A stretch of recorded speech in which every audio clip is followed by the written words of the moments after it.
Hey, this is Scott McCaughey from Filthy Friends. How are you, Scott? All right, how you doing? I'm well. Excited to be talking to you. Thanks for calling. No problem. -5, baseball project. You probably, you and Peter Buck, and I don't know how many bands you're in at this point. Like, how is it that you can call all of these different bands, except for the fact that they sort of go after something specific, or is that how it happened with you guys? Well, I don't know. It's just, I guess we enjoy playing together. So if I'm doing something, I often drag him in, and if he's doing something, he often drags me in, and it doesn't take a lot of dragging because we both like a lot of the same people and a lot of the same music. So, when he started writing songs with Corin, for example, for Filthy Friends, it was pretty logical for him to pull me into it. And in fact, we basically took what was the band that had been playing his solo material. Peter recorded 3 solo albums on a very low-key scale after R.E.M. broke up. And we played some shows, and he basically just dragged that band over to being the band in Filthy Friends. So it was Kurt Bloch on guitar, me on bass, Peter on guitar, and Bill Rieflin on drums. That band also had toured backing Alejandro Escovedo, so that pretty much became the band that made the Alejandro Escovedo record. It just makes sense. We're kind of like a little mini wrecking crew here in Portland, except for that we're more of a band actually than a bunch of session guys. We don't, because we're basically a 2-guitar, bass, and drum rock band. So if you need that kind of thing and you're somebody that we really like, we're excited to play with you typically. Mm-hmm. So, but the Filthy Friends thing all came together because Peter and Corin started writing songs together, and the rest of the band just really logically fell into place, and Corin was okay with it.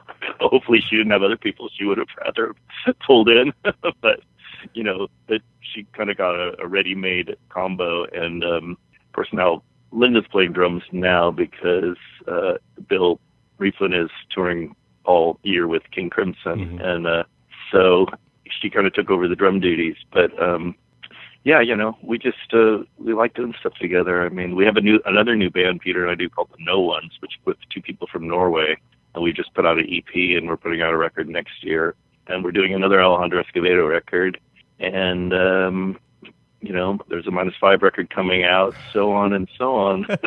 It goes. Yeah. Well, with Filthy Friends then, so they start writing together. At what stage do you guys get pulled in? I mean, were all the songs kind of ready and ready for you to put parts over it, or were you still part of the process, the writing process, and the bulk of that? They came up pretty much with finished chords and lyrics and a basic structure for the songs, and then they were really rough demos, and Corin probably, maybe some of the words might not have even been quite finished, but she comes up with stuff really quickly, and then she kind of fine tunes it as you get closer to the recording date. But it was basically demos of them on an iPhone, just Peter playing the guitar and Corin singing. So really, really rough, but they were fully constructed and finished songs pretty much at that point. So then when we went in the studio to record, the arrangements were kind of up for grabs, so that everybody in the band was able to sort of put in ideas and put in what they wanted as far as that goes. There were no bass lines for me to copy. There were no lead guitar parts for Kurt to learn. We'd all just came up with our own stuff. And, Bill's a really inventive drummer, so he came up with some really interesting ideas to keep the songs from being, similar. And there was a good wide range of material anyway in what they'd come up with. So, but, it fell together in the studio really pretty much. We probably rehearsed the songs a couple times before we recorded, but it was definitely a band process. The recording was full band the entire time. Musically for you though, I look at this and maybe it's because of Corin's style of vocals and especially the lyrics. Like, it almost seems like this is kind of a darker turn for you, and I was kind of wondering if it felt like that, because here you are playing with a lot of the same people that you're used to playing with, but whereas I see, especially the baseball project, is very it's about something, and even the -5, when you look at the last with the Monkeys sort of theme to it, like those always seem like they're maybe for something, whereas this band is almost like it's against something. I don't know if it felt like that to you. We are definitely against something and some things. There's no doubt about that. And, I think just for reasons I probably wouldn't go into, this Filthy Friends was going to be taken a little bit more seriously right off the bat. And partly that is because the lyric could be seen as of a more serious nature. I mean, with the baseball project, obviously some of the songs are really serious and heartbreaking, and some of them are really hilarious and borderline silly, Mm-hmm. It runs the full gamut, of that. And mostly it's just we want people to have fun listening to rock and roll songs about baseball. So, some of them are really sad, actually, and some of them are really, there's definite humor in there. But we are a band that we want people to have a good time. And the -5 I consider a little different. I mean, Young Fresh Fellows is definitely a good time band as far as that goes. -5 I think is a little different because the material can range from super downer stuff to really fun rock and roll. But, I think Peter and Corin right from the beginning took this really seriously as far as having things to say in the songs. And I think that's probably something that Corin has always done, with my experience of listening to Sleater-Kinney and stuff. The songs are meaningful, they have a message. And it's not like necessarily hit you over the head political sloganeering, but, they have a message. They want to comment on things that are going on, and they want to say what they think is wrong with that. And I'm 100% for that. And people have taken the songs in the Filthy Friends record as a political commentary on Trump and the far right and all that. And amazingly, a lot of them can fit to that, but they were all written like 3 years ago. Like we recorded that record 3 years ago. Mm-hmm. So it's not a direct backlash or swipes at Trump per se. But, like Peter says, that this kind of shit is always going on with our government and in our country. There's always things to rail about. And I think protest music is really good. And I think obviously now we're going to have a new wave of it. And I think that's really healthy and great. And Peter and Corin have already written a whole batch of new songs. And one of them we already released as part of the, 30 songs, 30 days thing. And there's definitely some other ones that are going to have a bit of a theme. But it's funny because they're not all going to be like you think, like railing against Trump or whatever. Corin's got some really thoughtful new lyrics about all kinds of things. A lot of it's about the environment. And I think that could be a sort of a theme for the next record maybe. But I mean, we want to say something in this band. We definitely do. I don't feel ashamed to say that at all. No. And yet, if you see us live, there's some songs that are really intense emotionally, but it's also really fun because we're a total kick-ass rock and roll band. So I see people out there smiling when we're playing live, right. I see people having a really good time. And that's good. That's great. I mean, you guys seem like a band for the time. Most of my favorite songs are protest songs in some kind of way. Uh-huh. There's a famous Dylan song, or a famous Dylan line as he's messing with the press. It says, "Well, every song's a protest song," which I always thought was a nice cheeky thing. And I agree with that in a way. I really do. Yeah. Although it's surprising because I didn't know the songs were written kind of pre-Trump and all that, because it definitely it does fit the bill. And you're right, there was plenty of stuff going on beforehand, but especially as the elections did happen the way they did happen, and then these songs came out. I mean, again, it almost seemed like it was the perfect songs for the perfect time. Well, not to strike too close to home, but Mitch McConnell has been around for a long time, and he deserves every stab we can throw at him. Yeah. So it's not like this is like a new thing, right. That hasn't been around, I mean, and it was almost as frustrating when you had Obama in there and these guys just became obstructionists and wouldn't, let anything good happen. I mean, and the whole thing they pulled with the last Supreme Court nominee was just, I mean, I seriously think Mitch McConnell and his cronies should be hung for treason. I seriously do. You can put that in wherever you want to put it. No, I mean, I follow most of you guys, socially, Twitter and things like that. And I've said this before in other interviews, especially, when I read a lot of that it's so frustrating here in Kentucky. Of course, Louisville, is the Austin style of Kentucky. We're the little blue spot in a big red state. And I said, it's so frustrating that you can have thousands of people around me or in this town who are yelling passionately, begging for this something, whatever that cause may be.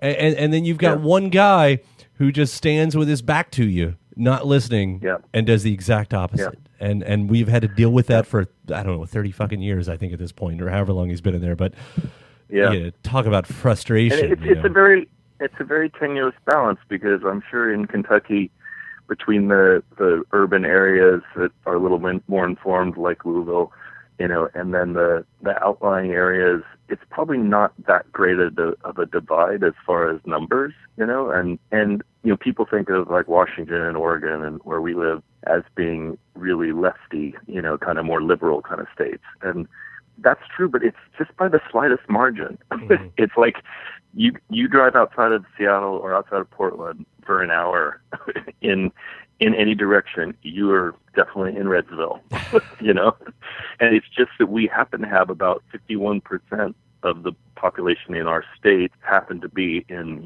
Seattle and Portland and Eugene and, Olympia, basically, and outside of that, you're in Kentucky. Yeah.